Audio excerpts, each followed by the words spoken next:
Ahoj, já jsem Mateš a zdravím vás u videa, kde vám ukážu kabinu motorové lokomotivy 754 Brailovec, kterou jsem vyráběl. Výroba mi trvala tak 1,5 hodiny, tak nějak. A tuta kabina, tuto je z papíru, jako tuto všechno. Tuto jsou vybarveně to fixama. Já jsem se ho předtím narýsoval, nebo ne narýsoval, nakreslil jsem si to obyčejnou tuškou a potom jsem to jako nakreslil, nebo vybarvil fixem.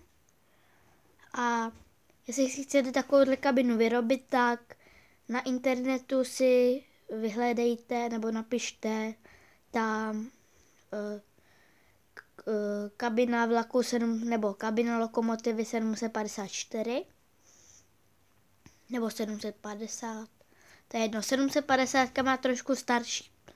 To je totiž rekonstruovaný.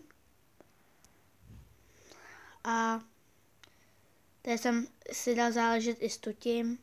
Po čase to možná vybarvím takovouhle zelenou, jako to opravdu má. Možná po čase, nevím. A mám tu i ty detaily tuty.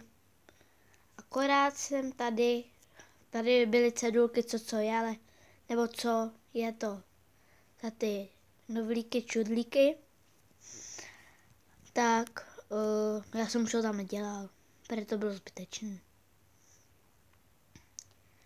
Takže pokud se vám video líbilo, dejte like nebo odběr, a pokud toho bude víc lajků a odběrů, tak budou tím víc zajímavější speciály. Tak čau.